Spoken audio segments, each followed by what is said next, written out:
This is the #1 website that you need to start using for researching stocks. Let's get into the video. Okay, so here we are on Yahoo Finance, and I know you might be thinking, oh, I used to use Yahoo when I was a little kid. How could they have anything good for me when I'm trading stocks now? And I'm telling you, this is an amazing place to go for your research. The first thing that you're gonna be able to do is when you go to the home page, you're gonna be able to see the S&P 500, the Dow, the NASDAQ, Russell 2000, crude oil. You're gonna be able to see how everything is performing. Next up, you'll be able to see everything that's happening in the stock market that day. Moody's bank downgrade adds to August woes that will most likely show us that we're going to be seeing puts for the rest of the week. You're also going to be able to see ESPN, Penn, and how they striked an amazing sports betting deal. So, say you like Disney stock because they own ESPN, and also you like Penn, you'll be able to kind of trade off that. But either way, you'll be able to see the news that's going on. The next thing that you'll be able to see is what stocks are trending, and you can see that Rivion's trending, Tilray, Lyft, Lilly, they're all trending.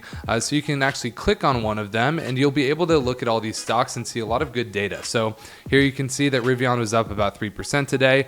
You can see their market cap.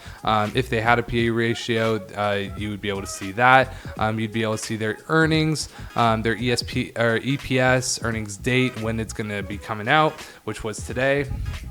Another thing that's super cool about Yahoo Finance is that you're going to be able to see the performance outlook that Yahoo Finance gives.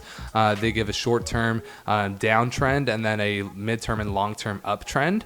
So an interesting thing maybe to be trading puts on in the interim or investing in long-term.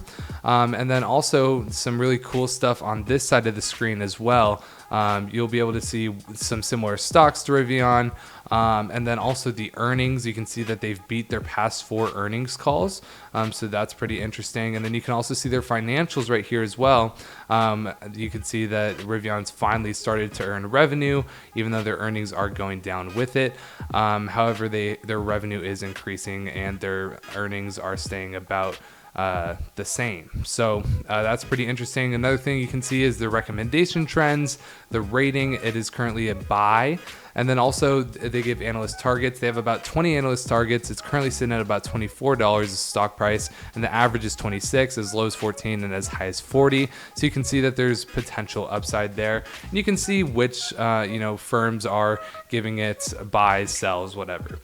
So that is basically what you can see there, but there's more. You can also see statistics on Rivian, and this is where you're going to be able to see basically quarterly, like how their market cap has gone from over the past quarters, so 23 billion to 30 billion, now at 14 billion. If they had trailing and forward PEs, then you'd be able to see that as well. And then my favorite thing to do is to go to their financials, check their income statements, how they're improving, how they aren't improving. Obviously going from June of last year at 364 million in revenue to now 661 million in revenue, almost doubling, is very solid to see. And then also you can check out their, and you can also see their cost of revenue, gross profit, everything of that nature. And then you can check their balance sheet as well, which is very important for these types of stocks, how it's improving from June to now. And you can see that their assets are at 18 billion with 13 billion in current assets, and then also only 2 billion in current liabilities, with 3 billion in debt. Their current assets way outweigh their current liabilities and their debt. So this is actually a very solid balance sheet for Rivian. So basically you're able to check out whatever you want to check out with Rivian. And not only that, if you scroll down when you go to their summary, you're going to be able to see all the news coming out on these different stocks. So if you are not using Yahoo Finance yet to help you trade your stocks, this is something you need to get into, as you're going to be able to see all of the up-to-date information that's coming out. Literally in the last hour, there's 3 different articles that you can check here. Their losses narrow, everything. And obviously when they're having earnings like today, you'll be able to see all of the things coming out on it. So definitely start to use Yahoo Finance if you guys haven't already, but I just wanted to kind of make a quick video giving you guys this tip if you guys haven't started doing that. But yeah, leave a like and subscribe, and I'll see you in the next video.